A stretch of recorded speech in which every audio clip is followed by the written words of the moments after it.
say this. We tried to collect everyone's email address when you register for this, and there's a very specific reason for that. We don't want to just parachute in, put on this symposium, and then leave. What we want to do is build a relationship. We want to stay in touch. We want you all to know how to contact us. We know how to contact you. We want to basically deputize you as affiliates of the NAACP Hollywood Bureau. So everybody raise your right hand. No, but I mean that earnestly. We really do want to stay in touch with you because Philly has always been a vibrant, creative community. You guys make amazing works, and we should know about it.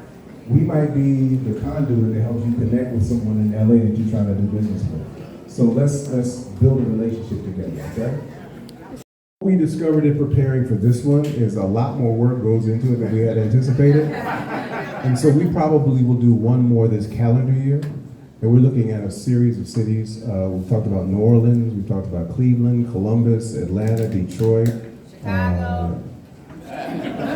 Chicago. Our intention is to go to places where there isn't a premium media market, if you will, so that we can engage with people who are just a little bit outside the loop. We know Philly, y'all know how to do whatever you need to do, but we wanted to come and give you information you might not have easy access to. So we're looking for markets that fall into that category. Any others?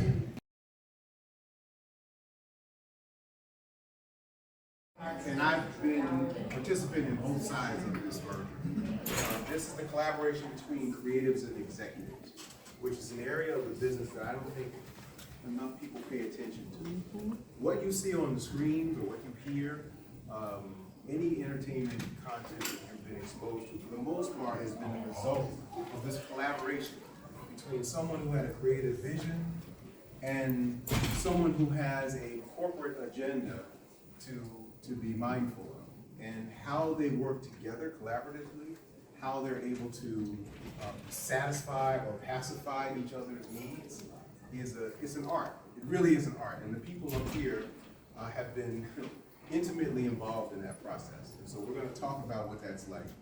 By way of short introduction, I want you to know that, well, first of all, one of our panelists contracted COVID the other day and was not able to be here. However, she has... You found her twin. Carla. Yeah. And not only are they twin-like, but they're also very good friends. So, and Kitchen Carol has been here now, is here now. She's going to be participating in a later panel, but she decided to sit in for Carla on this panel. We're also joined by Marcia Cook, who, as you can see from the slide, she's the vice president and executive producer of ESPN Films. Corinne Williams is a producer who has lived in Los Angeles, now lives in Philly, and she goes back and forth, and she's got content all over the map with so many different platforms, and she's going to probably tell you more about that. And of course, Dexter Cole, you probably heard from earlier this morning. He's with TV One, the Senior Vice President of Acquisitions. So as I said, all of these people are intimately involved in this collaboration that happens between creatives and executives. And we wanted to talk to them more about that. I'm going to use some slides as sort of prompts for our conversation. So let's try to follow along here. First slide is pitch your ideas and convince someone else to put their money behind your vision. And even though it's your vision, to get from those rooms to the screen required a lot of engagement and interaction and push and shove between you. Do you have any rules of thumb that you use in that process? Oh, that's a good question. Rules of thumb. It's funny, if you'd asked me this question like 5 years ago, I would have been like, no, you sell it, you get it, like, do whatever it takes to get it on the air. I think for me, the place it always starts with is it has to be, I'm pitching from a place of passion. Like, I have to be the one to put this show on the air. It has a very sort of personal investment from me in terms of this is a story I want to tell, because that allows me to collaborate from a place of authenticity, where when pitches are coming at me, I can sift through them of, oh, that's great and that fits in fits in with the story I'm trying to tell and the message I'm trying to put out in the world. And other ones where I'm like, okay, I get our budget concerns, but if we do that, it is gonna fundamentally change the fabric of the show. And you have to have such a strong sense of the story you're trying to tell to be able to navigate through those. But again, it's a partnership, right? The studio's putting their money behind it. They're thinking with a corporate brain with a hint of creative. We're thinking with a creative brain, if you're lucky, with a hint of corporate. I was an economist for 14 years, so I'm always tapping into that side of the brain, like take the personal feelings out of it, think about it like you would as an economist, like they're not trying to ruin your show, this is the place they're coming from, so how do I meet them halfway?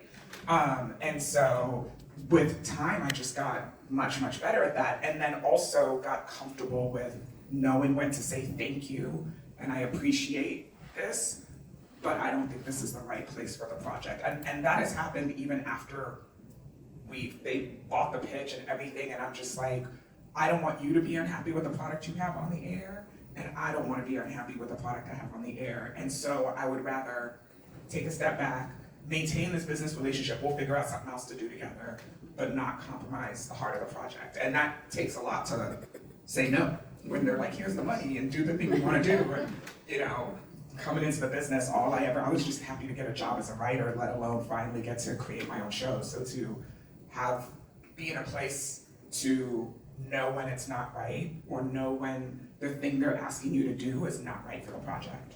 So with Found, anyone who's seen it, that pilot episode has a very specific ending. That is the engine for the whole series. And when I first took the project out, NBC asked me to change the ending. And they didn't think America would ride with a black woman with dreads with a white man in her basement. And I was like, that is literally the fundamental. They were like, maybe in episode 4 she finds out. I was like, no, you're either in or out from episode. And so I stuck to it. And they circled back around a few months later, and they were like, you know, do you still have that script? And I said, I do. And they were like, we would love to make it. I said, I'm not changing the ending still. And they were like, that's okay. And it's now become the most marketed part of the show. Yeah. Yes. So for those few months, when the deal was off the table, was there a plan B, or were you just gonna walk away from it? So the longer version of the story was when they first asked me to change the ending, which was in the pitch meeting. And you know, he smiled. I was like, no. We smiled, we chatted, we walked away, and I was like, there's no way they're gonna buy the show. And then they made an offer. But we also had offers from ABC, we had offers from a couple of other networks, and so we ended up going with a different network. And we went through the development process, landed on a script I thought we all loved, and I was very, very proud of, and then ABC did not greenlight the pilot. And so, and so I was like, okay, this is a project that has sat in my heart for years. And so I was like, it was one of those where when that happens, sometimes I'll just put it away and I move on to the next thing. With Bound, I was like, the show is going to end up on the air, it's just not now. And I sort of just put it aside, created All American Homecoming, was working on that spinoff when NBC came back around. And that's when they were like, do you still have that script? And so when I said I wasn't changing the ending, they were like, okay, that's fine. But then they were like, but we need you to shoot it by December because we have money for one more pilot. I had just started shooting season 1 of Homecoming. And I was like, if I start working on the pilot now, casting everything, I felt like I was shortchanging my other child. And I was already show running All American. So I'm like, but All American was a well-run machine by that point. But I was like, Homecoming it's an infant. It needs the nurture and the love and everything. And so I passed. Everyone thought I lost my mind. They were like, that was guaranteed money, they're shooting the pilot. And I was just like, I'm choosing peace. And I'm choosing investing in, I don't want to have 2 shows on the air that I short-circuited versus giving Homecoming what it needed to get off the ground. And so I said to them, I said, I can't shoot it by December, but if you guys can wait till next year, I will do it then. And they said, well, we can't guarantee that. There are gonna be other scripts that are in contention and everything. And I said, you know, I'm gonna bet on myself and bet that if you like this script now, you will like it again in March. And then I went home and I was like, my husband found me in the fetal position. And I was like, what do I do? Oh, wow. He's like, okay, you think I'll be fine? Let's get out of the bathtub in the fetal position. Let's stand up. And then it was about a month later, they called back and they said, okay, when would you be able to shoot it if we let you shoot it? And I said, next summer. And next summer was when we shot it. And by the fall, it was on the air. Yay! In trying to craft something that you can ultimately deliver to an audience, right? So, let's start with Marsha. Why did you do that? And one of the reasons I want to start with you is because you're affiliated with a iconic franchise on ESPN called 30 for 30. And my facts may not be correct with this, but that started out not as this huge serialized experience that has gone on I don't know how many years now, but it started out as a project, right? It started out as a singular project. How was that developed? Was there a storyteller who brought that in from an external place and the network wrapped their arms around and said, yes, let's carry forward with this? How did it start? I think we have people in the audience who would prefer we use the microphones, yes. Hello? Yeah. Mic check, 1, 2, 1, 2. It was an internal project that began to mark our 30th anniversary. So the Brain Trust, 3 men, Connor, John, and Bill, came up with this idea to create 30 films, initially 30 minutes in length, for the 30th anniversary. Are you with me? Mm-hmm. Well, it was not a short. It was never going to be 30 minutes. So it was 30 films, but we did it the next year, and the next year, and the next year, and it proved to be so popular that it is still called 30 for 30. So we are now on the precipice on October 15th to celebrate our 15th anniversary, and I'm putting together a special, and we'll be on the red carpet for the ESPYs, asking athletes what are their favorite 30 for 30s. So it has become part of the zeitgeist. I think this franchise is the OG of sports documentaries, along with HBO's Real Sports, which sadly just folded. But as you can probably see from Amazon, Netflix, ESPN Plus, everyone is doing sports documentaries now. We are no longer the only game in town. Every athlete has his or her or their own production company. But in terms of the development process, we pride ourselves on working with third party. So our films oftentimes are created by we are pitched in the development stage. Directors, production companies. We've worked with everyone from Steve James, who did Hoop Dreams, to Barbara Koppel, who I think has 2 Oscars. Ava DuVernay has done a Venus Williams short for us. We pride ourselves on our ability to harness the creative talent of outside directors, whether they be first time or legends in the space. Spike Lee has worked with us. Everybody kind of wants to do a 30 for 30. So, did that answer your question? Yes, but I'm gonna have to ask a follow-up question.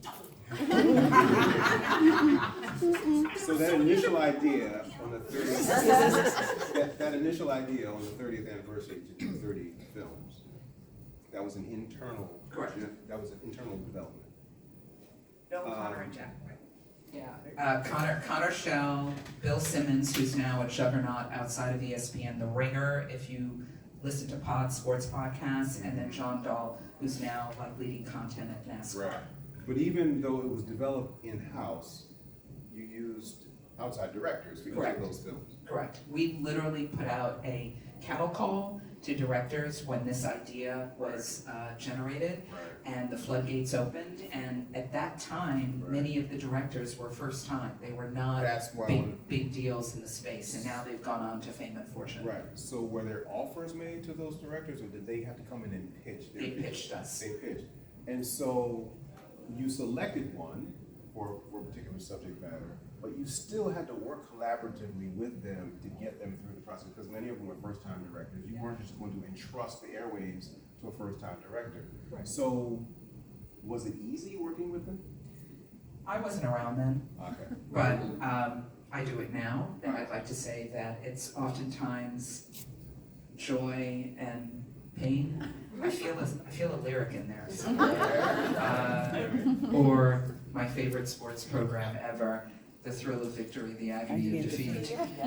It's a challenge. You're working with creatives, but it's also fun and exhilarating and intellectually stimulating. But we want to preserve that director's POV. Right. So what we bring to it is not only the financial investment, but also trying to engender their trust that we want them to fulfill their vision, but they also have to understand our brand and work within the confines of what we think is going to be best because we understand our audience.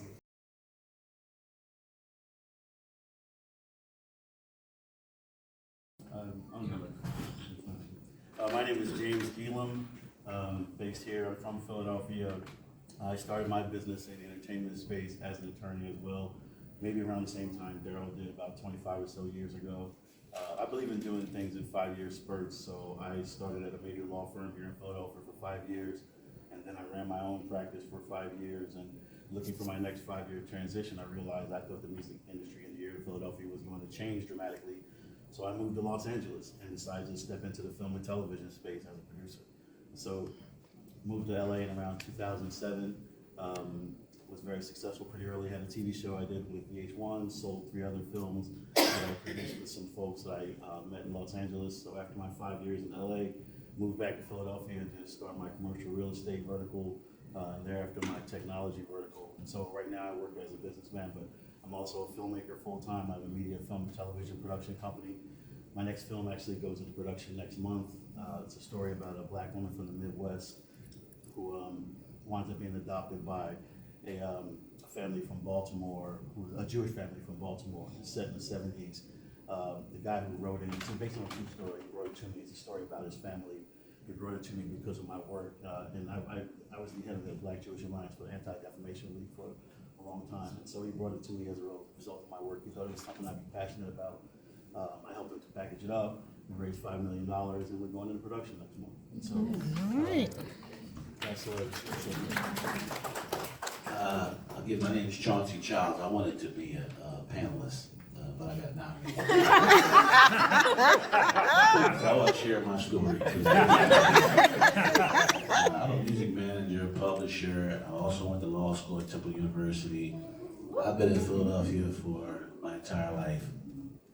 I primarily develop artists. I go out and try to find songwriters, producers, and artists that I think have potential, and I invest in artists and producers and songwriters to create stars and to create hit records. For the majority of my career, I was in a studio down in Southern Cal Hill, and you may be familiar with some of the clients that we've had over the years. We kind of nestled into the neo-soul market with Jill Scott, Erykah Badu, D'Angelo, The Roots, and others. And along the way, I've also did some, placed a lot of music in film and TV and commercials for major brands like Adidas and Coke and Puma. And, I'm trying to think of some of the TV shows, but they're not coming to me now. Yes, the Dave Chappelle Show. We did a lot of music for the Chappelle Show. So that's who I am. I'm your moderator today. I'm going to ask the questions. answer some of them.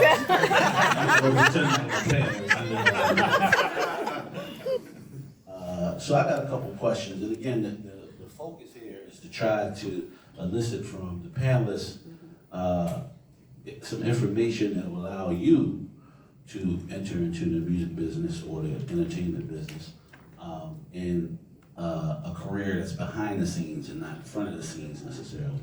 So, James, question for you. When did you get the spark to be in the entertainment business? And when you got the spark, what did you do next? What was your plan? How did you formulate the steps necessary to get you started? I really appreciate that question. I don't know if there's a date, but if I could really mark it in time, I would suggest it was when I decided to go to law school.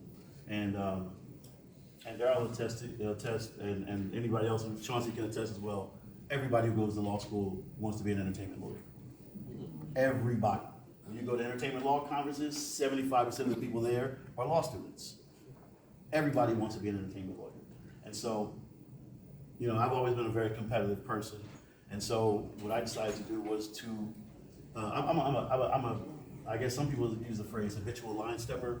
Like I'm the type of person, like if I want to step into a space, I step into a space. And so I didn't have any relationships or friends, you know, cousins who were in the business, you know, I just had to make a space for myself. And so I created a phrase. I say you have to be as good as you say you are. The be good part is you have to do the work.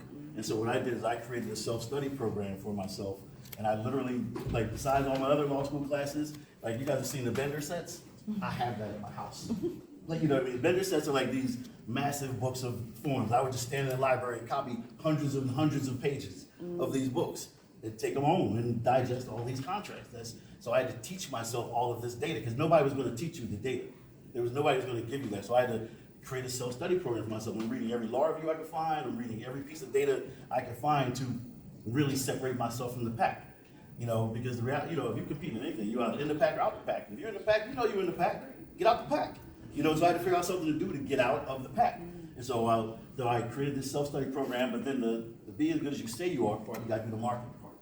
And so I'm hitting the streets every night, meeting guys like Chauncey, out in the clubs, out in the studios, everywhere. Like just, Chauncey can tell you I was out there. Agreed. You know what I mean? Out there. You know, making the relationships that matter. And so that period of time separated me from everybody else. And if they didn't know, if they were limited like mine, how did you navigate from the traditional law program into sports and entertainment law? Great. Let me answer that, but I want to quickly give a nugget based on what you said, James. Matthew Bender, negotiating entertainment contracts. Matthew Bender, negotiating entertainment contracts, was that volume he was talking about. It still exists today. It is a 12-volume set. Every volume focuses on an industry: music, theater, television, film. It is really what I recommend most people getting into. I used it myself. Every young lawyer, I say, get it, understand it. One side of the contract are the provisions and the terms. The other side of the page talks about what the provisions mean and how they're negotiated. Very powerful way to start. And you're absolutely right. Everybody wants to do entertainment law. I had actually happened to be in entertainment, so I wanted to do it as well. There was only one course in my entire law school, and that course was nothing other than a professor who also had a passion. The original writers of the Exodus, the original horror film, were Georgetown law grads. They finished school, went and wrote the Exodus, and became a big, and this professor taught them, so that became the course. He was bringing in people to talking. So it really wasn't a course, to what I realized. Nothing really had entertainment. What I figured out is that an entertainment lawyer, or a person in the world of entertainment, is really just a person who has a passion for the world of entertainment, but has great skills beyond that world. Contracts, negotiation, ability to exercise judgment, massive network and relationship builders. And I started focusing within law school on those classes that would give me those fundamental skills. One of my most fun courses was negotiating real estate contracts, right? It was real estate, but it was really intense contract. Others were just negotiation, contract negotiation. So I realized when you get in, there's no big entertainment school. Some have more specialties than others, but it really is a transferable skill that you want to get, that I figured out. And I took that one entertainment course just for fun and got part of it.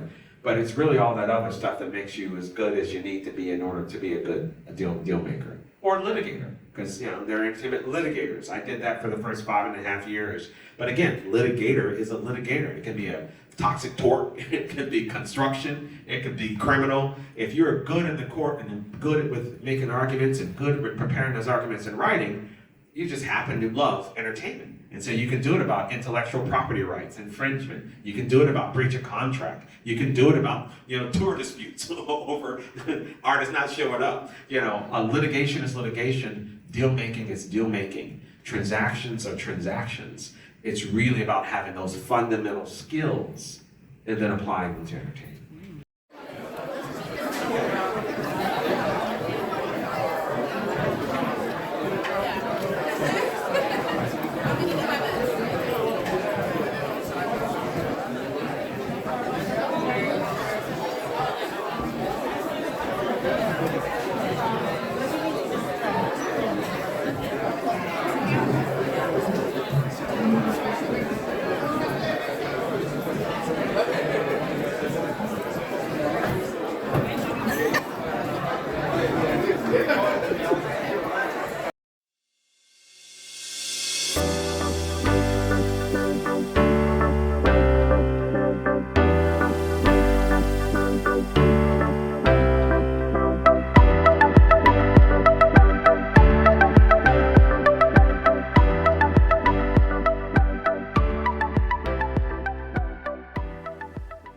Should be kind of easy. The person that I'm about to introduce, I have shared a life with. And so I know her well enough to be able to talk off the top of the dome. But I was given instructions about what to say. I'm not going to stick to the script though, but I'm going to start off with the script that I was given to read. It is my pleasure to introduce. No. So it's a long story, but when this young lady was in college, she was about to graduate from college, and she was watching TV. She was watching The Cosby Show, and the credits were scrolling by at the end of the episode, and she saw the name of a family friend who actually did music on the show. And she reached out to that person. She said, listen, I'm about to graduate from Stanford University. I've got a degree in English, and minor in psychology, do I have that right? And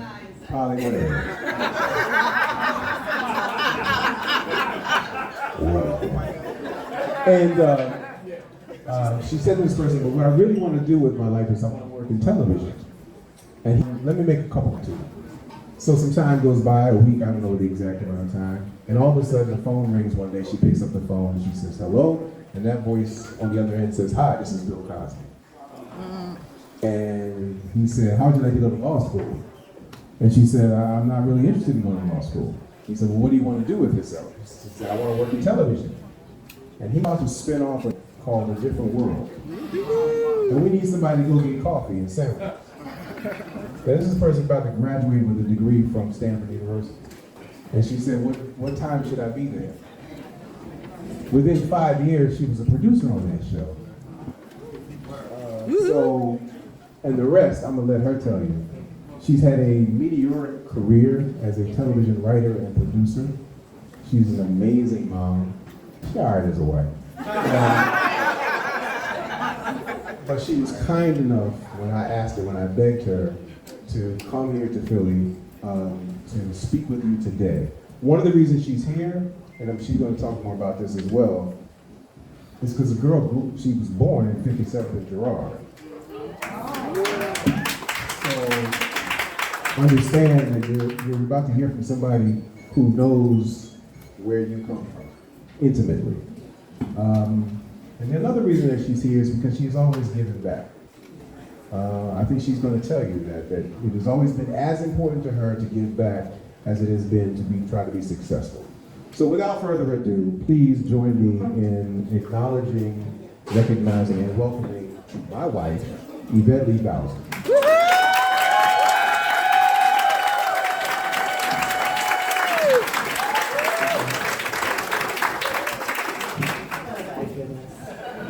For those of you who don't know, I'm Max Dennis Cobb. So if you know anything about that, then say that. You just saw it. You just saw it happen right there. Right? Thank you for that lovely introduction, sweetie. What an honor to be asked by this extraordinary, historic, and essential organization to deliver the inaugural NAACP In The Biz Keynote. It's my fervent desire to be a source of some inspiration, as I know how valuable timely affirmation can be. Just last week, I went on a sojourn to Maui to commemorate my mother's passing. It's where her spirit soars. I don't know if I put that in there because I knew it was going to make me emotional, but I went there. And from the moment I arrived, this trip felt different. A butterfly landed on the edge of the reception desk as I was warmly greeted by a woman whose name, quite serendipitously, was Angel. And she handed me 2 keys for a room in the Akau wing of the hotel. That's Hawaiian for God. And those two keys just happen to be my two favorite colors.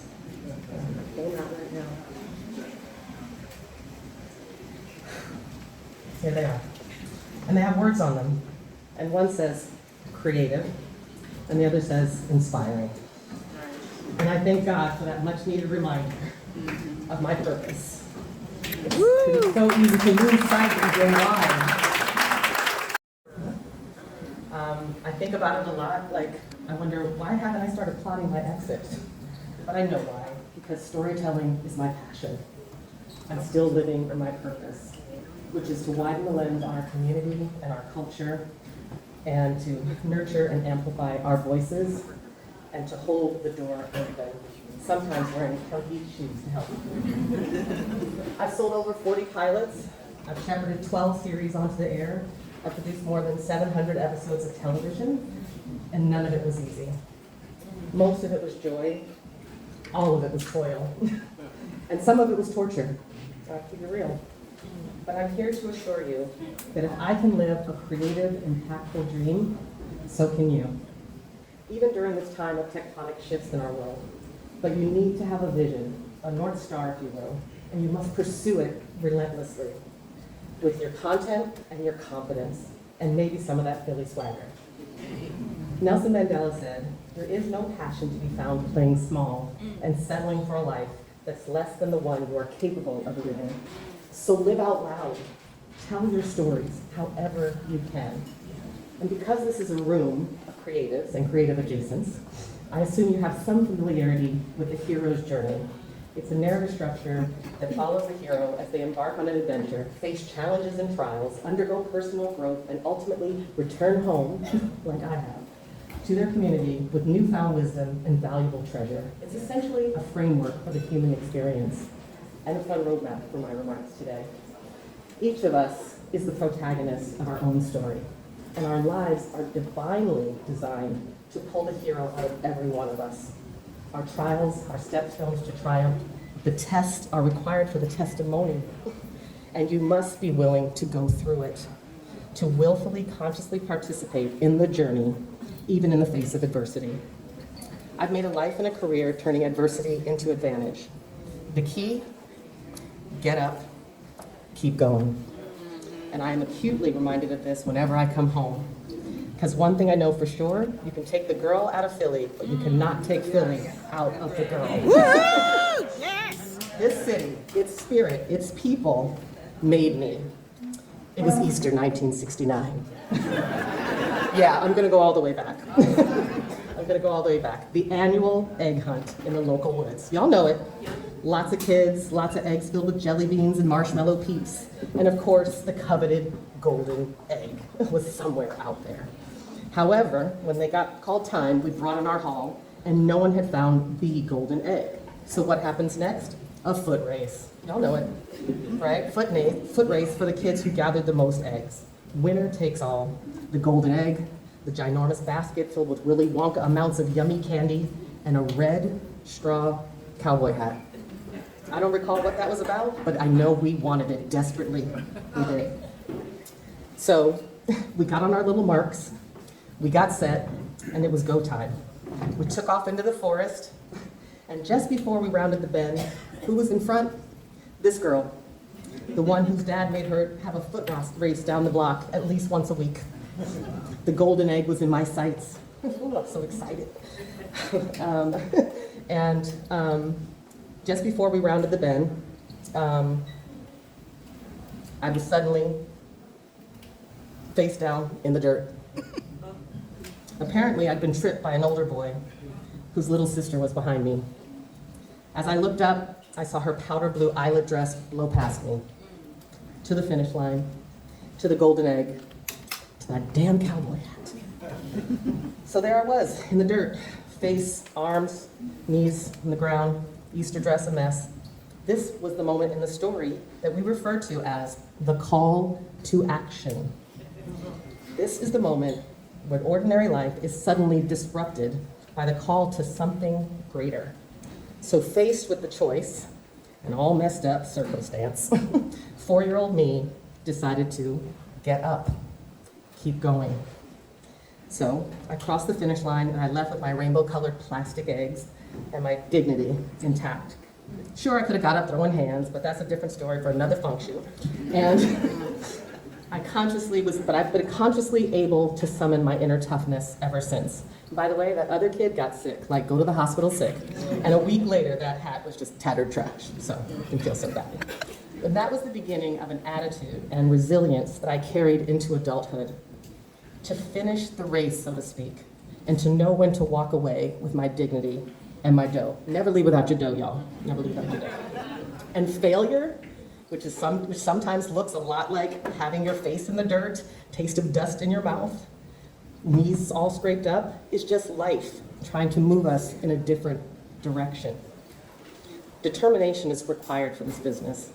It can get real dark before the light. It can be harsh. And it's okay to feel bad for a little while, as long as it doesn't set you back for too long and too far, or take you off the path. Get up. Keep going. Oh, I've had plenty of reasons to quit, plenty along the way. I'm not always sure I was made for this ever-changing, demanding TV grind. I was super quiet growing up. I'm still an introvert, often masquerading as an extrovert, which makes this whole thing very fraught.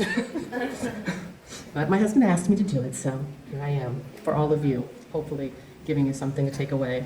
Certain aspects of my childhood made me very comfortable playing small. When I was little, we lived in 10 different places in the span of 4 years, including a sketchy motel. I remember walking home to that and wondering if we were going to be inside or outside. We lived in a halfway house. We lived on a nudist colony. Yeah, that was 6 crazy months. But we used that gem for the backstory for Bo on Blackish, so it all works. I'm all about ripping pages out of my diary to entertain the masses and turn my hurt into humor. In high school, I felt insecure and unseen, in part because I didn't come from means. I was also a marching band nerd. I know some of y'all are out there. I know I got some. Who love to pore over the dictionary and take a deep dive into the etymology of words. Turns out, not a particularly effective way to make friends. And I was raised by my very tall French, Irish, German mother and my very short Japanese, Hawaiian stepfather. And we didn't have one match set. We were like the freaking UN walking down the street. So it was a unique set of baggage to carry through those inherently complex teen years. I was an outsider in a group of outsiders. So growing up, I couldn't fathom that a girl from my background could one day tell stories that not only entertain people around the globe and shift culture, but that's what I do, and so can you. You can. You can. I was in college when I realized that my past didn't have to dictate my future, that I didn't have to limit my dreams to what society or my neighborhood or my own doubts were telling me. I didn't have to simply accept the patriarchal concept of who leaders and entrepreneurs and game changers should be. That's when I decided that I could use my gifts and my passion for change. I could literally take control of the narrative by writing it. And when I told my mom I wanted to be a comedy writer, she said, "That's the funniest thing I ever heard." But I took the risk to work in the industry, and you can too. When I got to Hollywood, it was obvious that the dearth of interesting images of women of color on screen was the direct result of our absence in writers' rooms and executive ranks. And that absence was in part the result of us not even knowing or believing we could be there. Why would we? We never saw ourselves in those spaces. So fast forward to me creating my first series, Living Single, a show by us, for us, that celebrated ambitious, loving Black people and the power of sisterhood, the best, most stable hood of all. This is the one it's my one permanent address. It's where I live forever and always. But of course, as is necessary, there were plot twists along the way. After reading my pilot, execs asked me to remove one of the female characters from the show. Anybody want to guess? Maxine Shaw. Of course. Maxine Shaw, attorney at law. Successful, daring, unapologetically Black feminist. They found her problematic. I went into survival mode. The truth is, I created Max as an idealized version of myself, not only to challenge the status quo, but to provide a layer of armor for myself as a storyteller. Essentially, she is the very necessary alter ego of a girl who grew up feeling less than. Max is my apostrophe. And so now you've seen Max and Kyle once again. That is Kyle to my Max. Yes. So I carefully molded Maxine into a woman who rarely had an unexpressed thought, who owned every space she occupied, who created a seat for herself at the table, and where there wasn't room, she created her own table and asked others to join her. That's who I am. But apparently, she was intimidating on paper. This is when I truly found my voice. I pushed back, letting them know that taking Max out of the show was taking a big part of me out of the show, and I'd rather not do the show at all. I was 27 years old, and the opportunity to have my own series was on the line. This is where the hero crosses the threshold, where there's no turning back. It's a declaration of intent, a bold, courageous, revolutionary act. All too often, we look outside of ourselves for strength or validation. But what did I realize through all of this? Maxine's boldness was inside of me all along. She was the inner child who dusted herself off and finished that race in the woods. Fortunately, this battle went my way, and the rest is history. However, the debate about characters wasn't the only hurdle. There were a few others, so walk with me. It's not widely known, but I wrote 2 pilot scripts for Living Single. One that was developed over months, and one that I was given 2 weeks to turn around to be in consideration for pilot season. Welcome to the world of TV writing. But writing is rewriting, so I gladly accepted the assignment and I dove in, taking a week off from my day job on another show, and I proceeded to stay up for 4 nights straight. At which point, my cousin Lisa, one of the inspirations for Sinclair, said, "I believe you're medically, physiologically brain dead." And it's true, it's actually true. After only 48 hours, you're cognitively impaired. Once you've been awake 72 hours, your ability to regulate your emotions is like non-existent. And Lisa worried that I might start to hallucinate. And I was like, I don't care, I got a deadline. And I won't rest till it's done. I must keep going. And that's when my boyfriend, now my husband Kyle, looked at me in the eye and said, "We're laying you down, sweetie." And they tucked me in bed and put on Tchaikovsky's Symphony No. 6 in B minor, the Pathetique, and left me to get the sleep I desperately needed for the culture. When I woke up, I got back to it, and I met my deadline. Imagine the pride I had. However, when I returned to work, the backs of 2 directors' chairs on set caught my eye. Apparently, the white male writers, who had the same title that I did a mere week earlier, had been promoted. Yeah, it seems my 5-day absence left a void that could only be filled by title bumps for the guys in the room. And this was how I found out. So I could be frustrated, or I could be fueled. I chose the latter. I created a hit show and a work environment where no one would be treated so disrespectfully and inequitably ever again. Yes. They got promoted.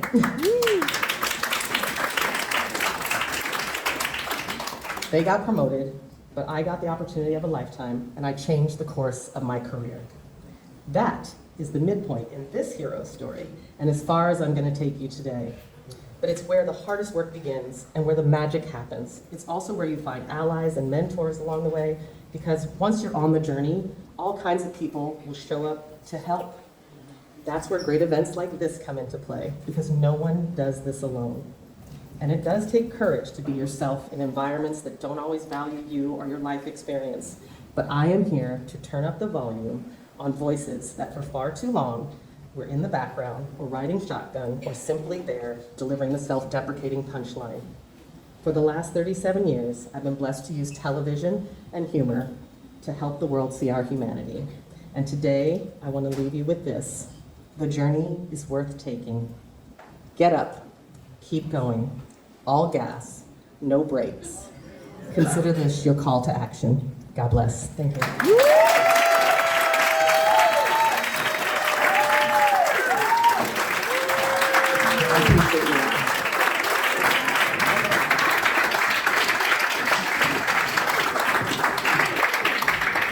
As Daryl and Dexter said, it's so good to see everyone here. I think it's really important to take your career and your future into your own hands and show up in spaces like this, even if it's 9 a.m.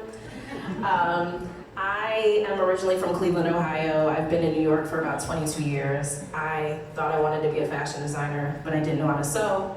My humble beginnings were on street teams, and I don't know if any of you all know the music industry, but I was putting poster boards up and passing out flyers for artists and other projects that came through the Cleveland market.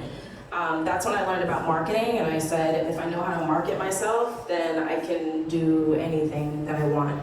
So I moved to New York, went to FIT, Fashion Institute for Marketing, and found myself in the music industry, and quickly realized that wasn't where I wanted to be, and switched over to television.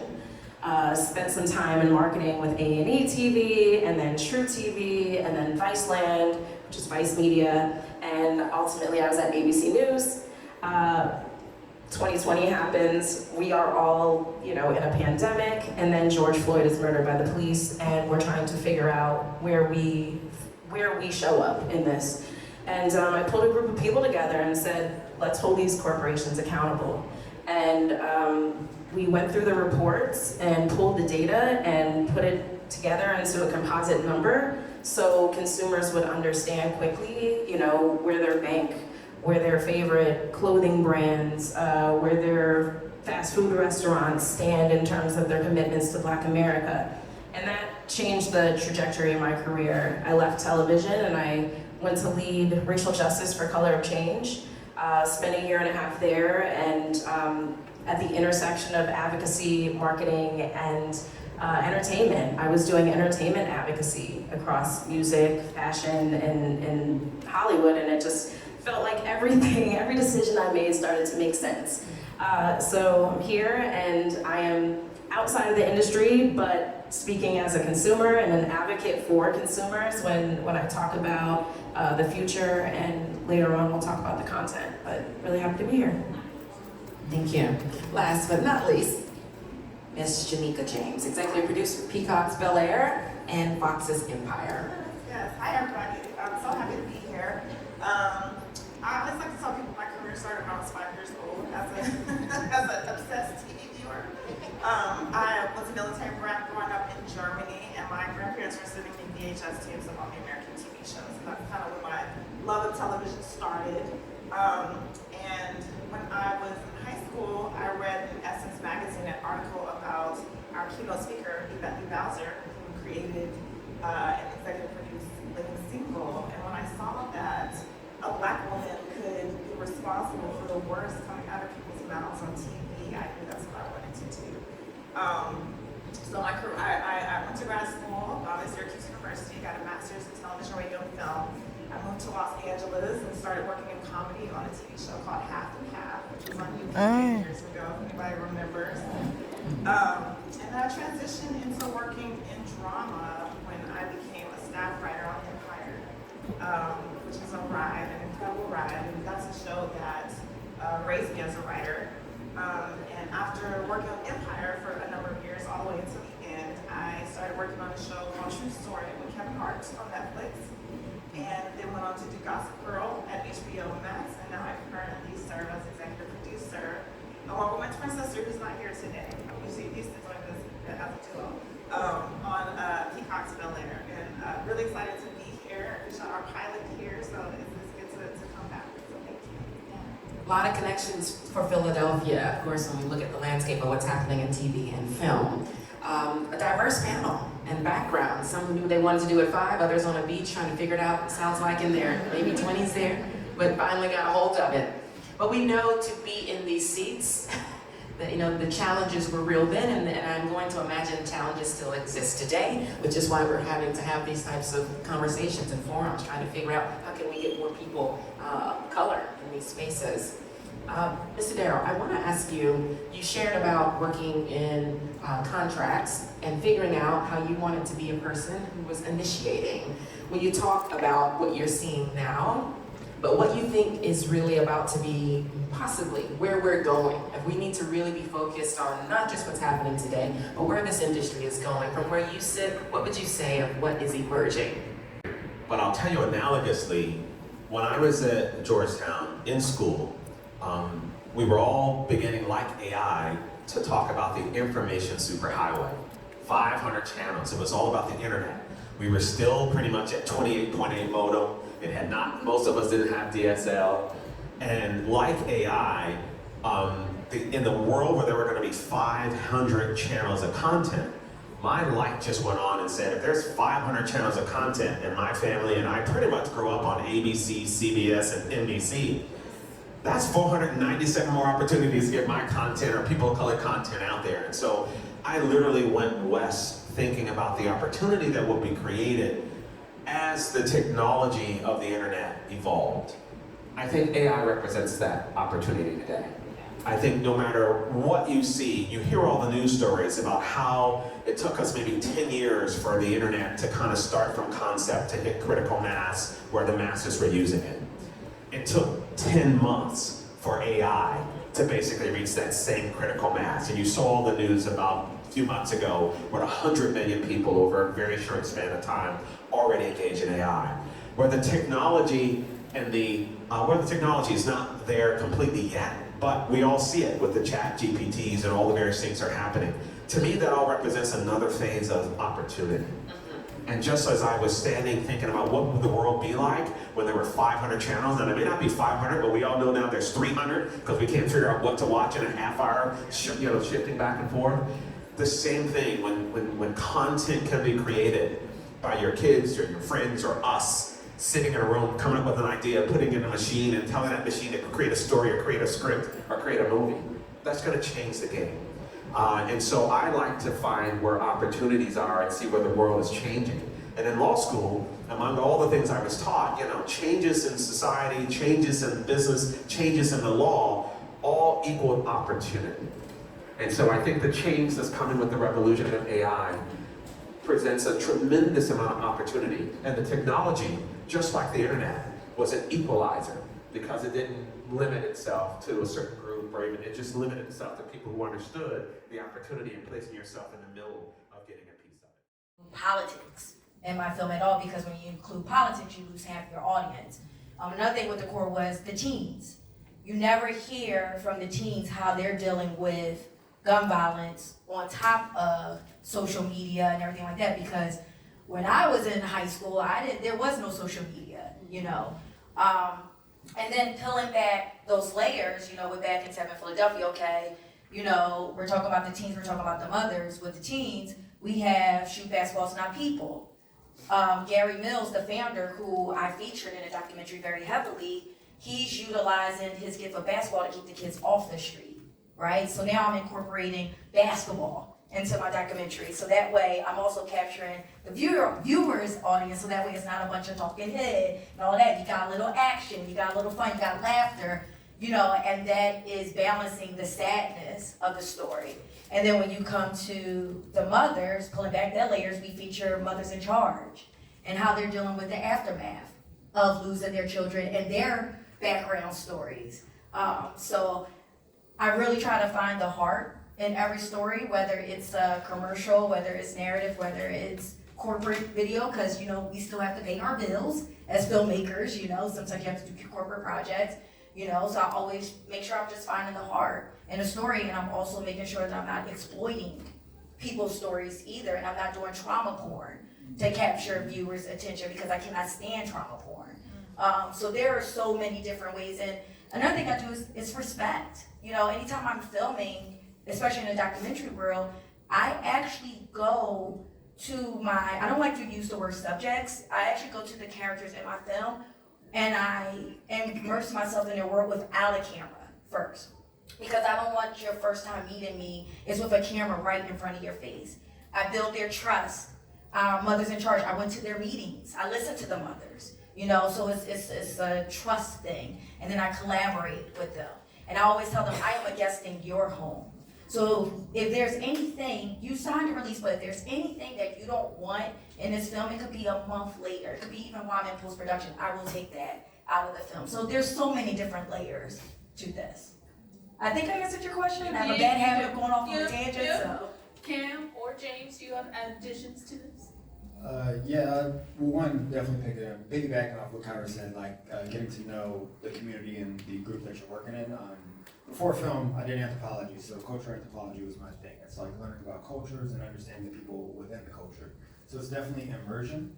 But whether it be, a narrative story, documentary, or a commercial, or anything of that nature, It's figuring out what the story is, like what the delivery is supposed to be, and then who's the voice, right? So it's like, if I can find whose voice it is and how to capture that, then I can also add that to the story and make it grow in that way. So for example, a friend of mine, he owns a shirt shop on Broad.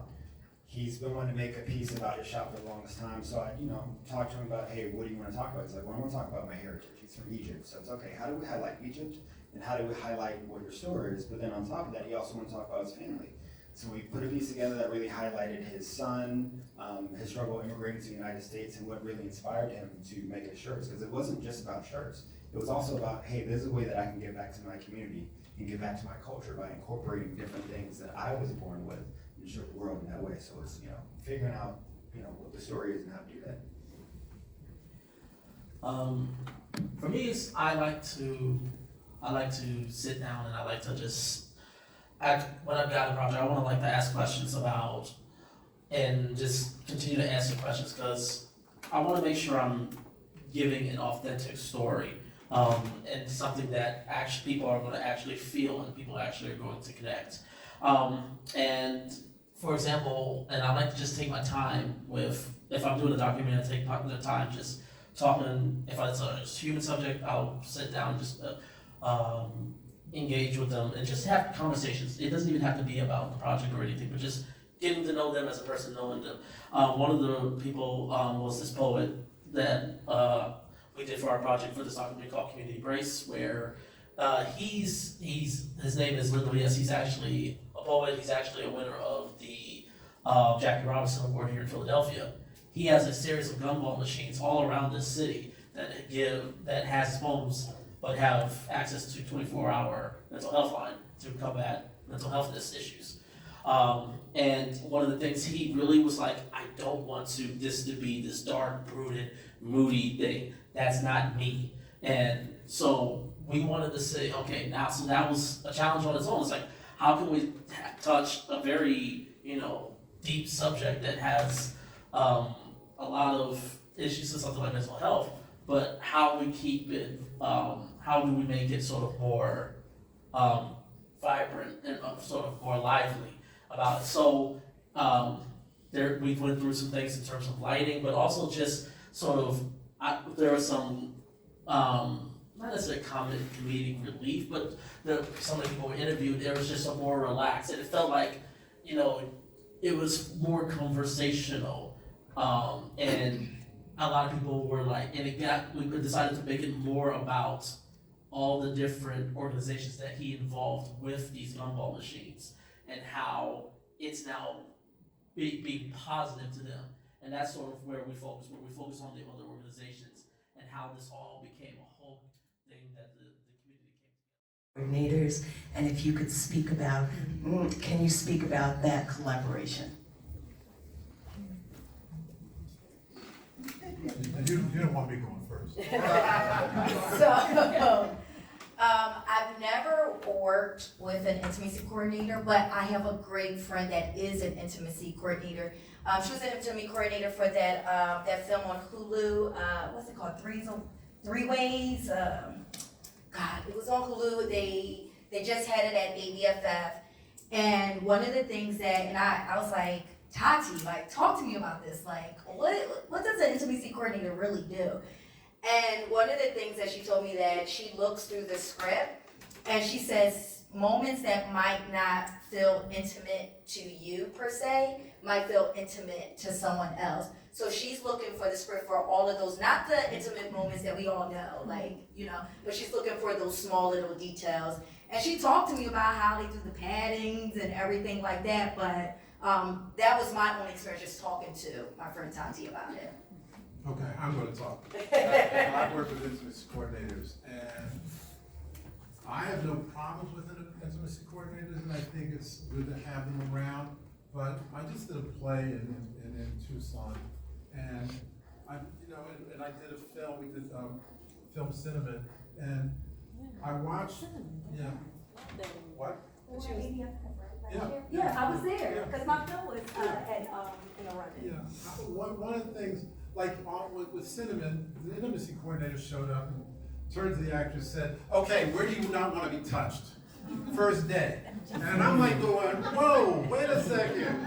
I'm sorry, I don't want to Take me out to dinner first? Yeah, exactly. No, and it bothered me. It bothered me because the actor said, I don't want to be touched by him at all. I don't know. So I said, fire her. I gave her no intimacy. No, I'm serious. She was, the intimacy coordinator terrified me. You know, I said, give them a couple of days. So I was doing this play was doing intimate apparel in Tucson. And they said, we gotta have an intimacy coordinator. I said, fine, I got no problems. And I had one said, okay, I need to be there the first day of rehearsal. I need to talk, I need to find out where people want to be touched, where they don't want to be touched. And I'm like, whoa, slow down. First of all, we got 3.5 weeks on a play of work to rehearse. I don't mind you being part of the process and getting to know them, but let them get to know each other first. And then it's going to happen. And like my actress said, if you're gonna slap me, he better slap me so I know. But I mean, so she was like, she was fine. But we worked with the intimacy coordinator, but a lot of times I find they overstep. And it bothers me because I, as a director, I'm here to build trust. I'm here to build a family. When I'm doing a film, I'm here to get us all together to know each other. Then we can sit there and start figuring out what I want, Okay, I know. You ain't sticking no tongue down nobody's throat. No, you don't need to do that. There's certain things that are just respectful, that But thank God, as the film went on, she started to get more relaxed and more. But I just think we have to be careful that we don't throw this intimacy coordinator and somebody says, Starts freaking out. yes, and Yeah. so that bothers me. I finally got somebody, I said, you sit in the back, you sit there, when the time comes, when we get there, I can rehearse around it. When we get there, then you can come out there, and I don't care. But so I'm just saying, just be real careful. And how do you become a showrunner for those who maybe future writers want to go there? So many different ways to become one. You know what? Here's how I define being a showrunner. You are simultaneously the CEO of a corporation, the head writer for the show, HR, sometimes therapist. I would argue sometimes very importantly therapist, right? Manager for 150 people or more. All of those things. You get promoted into the position of showrunner because you're a writer. And they love what you do, and they're either trusting you to showrun a show that was created by someone else or create a show on your show. And then you get there, and writing is the thing you have the least amount of time to do. That you literally have to fight to protect that time on your calendar because you're so busy being CEO, CFO, HR, all the other positions that go into being a showrunner. There's really, truly nothing else like it. When I'm talking, Be very careful what you wish for, kind of job. Legitimately. People think they want to be showrunners. Yeah. And that's why I'm always like, or do you want to be the number 2 in the room who gets to stay in the room and work creatively with the writers and everything while the showrunners running around with their head on fire, trying to make sure that we are docking the Titanic and not hitting the iceberg. So it's like, which one do you really want to do? And it's one of the reasons why I always tell like my mentees and everything, I'm like, but they're like, well, what should I do if I want to be a showrunner? And I'm like, well, you're already a writer. Continue to hone your voice and everything. Take the business class. Take the marketing class. Take the budget finance class, because those are the things that you suddenly get catapulted into without the time to learn it once you're in the job. Now you're learning as you go and you're playing catch up, and if you're on network, broadcast TV, not on a streamer or cable, you're literally in production while you're writing. So once that train leaves the station, it does not dock till the end of the season. And so you're learning these new things, and for most creatives, you operate out of one side of your brain and are now being asked to operate out of both. From being a creative to a manager. To a manager. And a lot of people can't do both. Exactly, and they expect you to. And so that is, for me, that's what my definition of showrunner is. And just a quick story for why I include therapists in that. Not a lot of showrunners do. For me, we are making magic for a living. What we do, we are not in surgery saving someone's life. We save lives in other ways, but this is not, I am not curing cancer. I am bringing joy and all these other things to people's lives. The humans that are involved in the show come first. And when I add therapist, it's because I had the experience on a show once where the character was dealing with someone who'd OD'd, and they find that person alone. They walk into the scene, they find the person who wants to save their life. The minute we started shooting that on set, I knew something was wrong with the actor. And I was like, ooh, okay, something's going on. I don't really know what's going on. After we cut on the first take, I pulled them aside, and I was like, what's going on? Are you okay? Their mom had OD'd when they were little and passed away. If I'd known that, I never would have put the actor like that. Never. There are 100 other ways I could have written that scene that would have maintained the storyline I was telling and not traumatized them. And that's why I always say the therapist part is important, because they hadn't said anything to me because they were worried they would lose their job or be considered difficult. And I was like, absolutely not. Like, absolutely not. Let's clarify one thing here. The human comes first. You can always come to me with something like that and be like, this is a personal, this is gonna trigger some demons. Is there another way we can handle this? Because at the end of the day, that person, that actor mattered more than anything else we were doing that day. It's like leadership with compassion. That's a beautiful thing. Leadership, y'all hear that? Leadership with compassion. Yeah, very important, because this whole comes first. I want to speak about it from the number 2 perspective, because that is the role that I play for our showrunner who wasn't able to be here because she got COVID. Oh, side note, I also met when I was working with Yvette on Half and Half, so it's Carla also started out as an intern. yes, so it's crazy how full circle it really is. I didn't get to work for you. Everybody worked for you. I think you met her on a baseball field, and I also So we are, and I'm saying we because I have a twin sister who's my writing partner. She's usually here with me with stuff like this, so I'll be speaking in duo basically. But we serve as number 2 to Carla, and it's so funny because I was just telling Ketchy, respect to her for show running 3 shows at the same time, because we do it on one show and it's a job that requires 3 people essentially. And so as her support, what we do when she cannot be in the room with her writers, we're running the room. You know, when she has to take meetings with executives, we're speaking to the department heads. You know, whether it's talking to hair, talking to makeup, talking to the costume designer, making sure that everything that is in line with her vision is what's being pushed forward with the show. When she has to, when there's an actor on set who doesn't want to say a certain line or doesn't understand exactly why they are, saying, what it is that they're saying, we're sent off to set, as her lieutenants to kind of help them get through it so the director can move ahead with their day. And so basically we serve as, anything that she is unable to do, she's being pulled away from for the managerial perspective of the show. Creatively, we're trying to make sure that her vision continues to be pushed through on the show and just keeps rolling. It doesn't stop. truly invaluable people to have. She's busy being a dope showrunner and leader and everything. What do you spend your free time doing? We have a showrunner training program that's offered through the Writers Guild. For the last almost 20 years. We just had our 19th class. Woo! So it is really a careful what you wish for kind of job. It's very all-encompassing. You're a therapist, you're a parent. The number of people you have to literally bring into your office, take into your bosom, and help them work through their problems. It's a really big job, and you have to love it. You have to have passion for that. It's so interesting because the way the business is structured now, there are a lot of new voices coming in as show creators, and they really don't know how to manage the whole enterprise because it is a multi-million-dollar company, and so they're getting paired with showrunners. But everybody else, the newbies, they want to be showrunners, and I'm like, do you really? Do you really?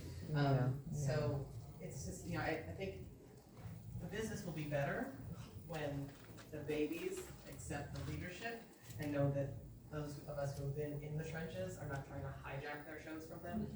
Particularly someone like any of us, literally, we have all the feathers we need in our caps. We don't need any more feathers. So I've actually really enjoyed mentoring and show running for other people.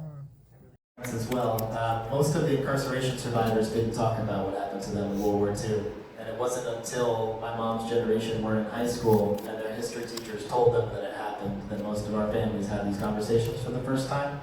So this thing is deeply buried within the Japanese American community as a source of shame and also a sense of fear. that if people drew attention to themselves, that they would become the targets again by the government or by other racialized violence. And you know, we all have these sort of adages in our communities. One of them in Japanese is terukugi wa utereru. It means the nail that sticks up gets hammered down. And so this is one of the things that the immigrant great-grandparents in my case would tell their kids, their grandkids, and their great-grandkids. You gotta, you know, keep your head down. You gotta be safe. And that's most important. But we get to this point when we break through the silence. And I think one of the most important things about that for the Japanese Americans was that in 1988, we actually received reparations, which a lot of people don't know about. But all of the remaining survivors of the incarceration camps received $20,000 from the government and an official apology. Now, that doesn't seem fair to me, considering everything that Black Americans have gone through. And that's part of why a lot of Japanese Americans are really involved right now in support for Black reparations. But these are the kinds of stories that then begin to come out when the community feels vindicated post-1988, post-reparations. People start reliving that trauma, they start talking about it, they start telling their kids and their grandkids. And in the context of storytelling, I mean, we've now seen hundreds of films that aren't particularly well known in the mainstream, but are being produced by and about Japanese Americans who are survivors or descendants of those experiences. And I'm actually co-producing a film right now about one of those individuals, Kiyoshi Kuromiya. He was born inside of the Heart Mountain concentration camp in Wyoming during World War II. And he became deeply involved in the civil rights movement. He was at the Selma Montgomery marches and was badly beaten by the sheriff's posse alongside John Lewis. And Dr. King actually bailed him out of jail and represented him in the preceding legal settlement. But Kiyoshi then went on to become a founding member of the Gay Liberation Front, Philadelphia. He represented that group when the Black Panther Party hosted the Revolutionary People's Constitutional Convention here in Philadelphia at Temple University in 1970. And I think one of the reasons that that story hasn't been told is because within the Japanese American community, within other communities, there was still a lot of homophobia during the time that he was most active. And so working to tell the stories at the intersections that are sort of the least visible and the least vocalized, that's something that's been important to me as a producer and a filmmaker. And I think lastly, I would just say, you know, who benefits when our communities are distanced from one another? These narratives in mainstream media that tell us that Asian Americans and African Americans don't get along or don't work together or haven't been in solidarity or community simply aren't true. And if we actually start to tell the stories that we can actually really look at and say, hey, yeah, this happened and continues to happen, then we're going to get to a better place for all of our communities. So I think that's another piece on silence.